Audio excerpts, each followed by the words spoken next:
Hi day! Maayong hapon, maayong gabi, maayong buntag, maayong udto, maayong adlaw. Bisa kung sa orasan hindi mo nakitaan, basta kay maayo kog nawong. So as you can see day, naligo na pud ko day.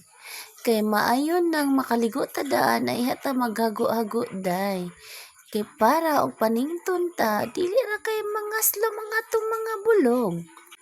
Dira kay tantong manimaho atong kailukan day. So magligo day, diri na dayon ko sa pagpanglimpyo sa iti sa manok day. Ako gid na giatiman og ayo ang mga iti day aron dili jud manimaho day. Kay dikit-dikit be may diri mga silingan day maulaw be ko day nga manimahong iti, manimahong tahi sa baboy. Mo na ginatiman jud ako na day, then at the same time day ang iyang mga iti og tahi sa baboy day fertilizer kay na siya sa akong mga tanom day manang magkugi jud ko anang panglimpyo day og kuhit anang mga tahi og iti day kay may na lang day dili na ta magpalit-palit og mga fertilizer day, libre na siya and organic pa gyud. Dili na mag-arti-arti day. Diri sa bukid dili kid uso ang arti-arti. So mao na ako nang giyabo diha sa punuan sa ako ang cucumber og sa lubi nga dwarf. Ang mga tae og iti o tan-awa green kayang dahon day sa akong lubi day nga dwarf.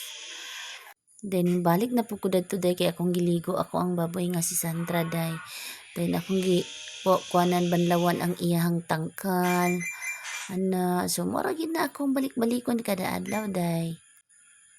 Gusto mong gukuday nga limpyo kaayo ang akong baboy day kanang magawas gid bitaw iyang pagkaputi day kanang dili siya mabulit og tae day kay kanang hugaw day ambot na lang day uy na ako man gud na siyang hikap-hikapon day mao nang ako na yun na siyang limpyo nagaya ka para hikap na ako niya day dili ra ko manimahong tay akong kamot day kay limpyo naman siya daan day kay ginaligo gid ako day.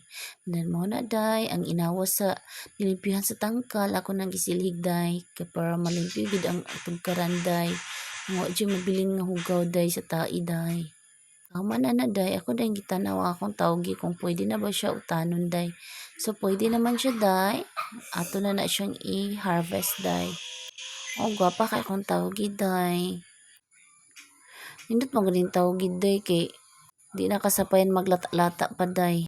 Sa munggos kay dali lang kay maluto ng tawgi din. Masustansyado pagid siya day.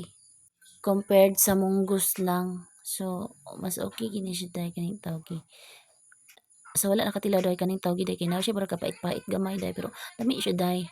Kani mo ay perfect na siya nga lutuon di ayaw putong paturokon nimong dahon. So mao na ni siya day, gwapa na kay day lami kay siya day.